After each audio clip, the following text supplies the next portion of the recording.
चटपटी, क्रिस्पी और बिल्कुल रेस्टोरेंट जैसी भरवा मिर्च घर पे 10 मिनट में रेडी करेंगे। तो उसके लिए देख लें, मैंने हरी मिर्चों को अच्छे से धोकर सुखा लिया है और साइड पे इसके कट लगा लिया है।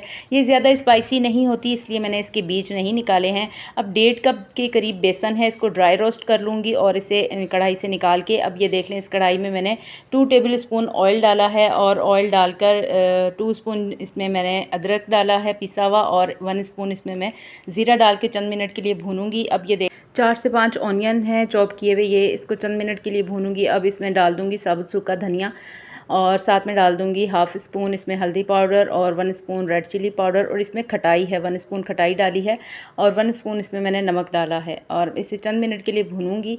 भूनने के बाद इसमें मैं ऐड कर दूंगी जो मैंने ड्राई रोस्ट करके बेसन निकाला था, वो ऐड करके अगेन इसको अच्छे से मिक्स करेंगे और भून लेंगे।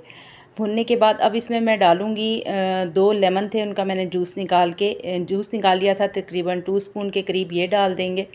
ये डाल के इसको साइड पे रखेंगे ताकि मसाला हमारा ठंडा हो जाए। अब ये देख लें, 1 कप बेसन है, हाफ़ कप इसमें मैंने मैदा ऐड किया है, 1 स्पून नमक, हाफ़ स्पून इसमें हल्दी पाउडर और 1 स्पून रेड चिली पाउडर और सूखा धनिया डाल के इसका एक पेस्ट बना लेंगे थोड़ा सा पानी ऐड करके।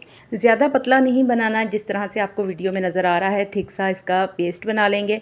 अब इसको रखते हैं साइड पे। अब ये देख लें, जो मसाला मैंने भुना था मिर्चों में फिलिंग के लिए, ये देख लें ठंडा हो गया है। इस तरह से इसको हम मिर्चों में भर लेंगे। इस तरह से ज़्यादा आपने एंड तक कट नहीं लगाना, नहीं तो फिर ये मिर्चें खुल जाएंगी, जब हम फ्राई करेंगे तो खुल जाएंगी। ये देखें, इस तरह से आपने ज़्यादा डीपली कट नहीं लगाना। इस तरह से हम सारी मिर्चों को अच्छे से फिल कर लेंगे और इस तरह से बेसन में डिप करके इसको डीप फ्राई कर लेंगे।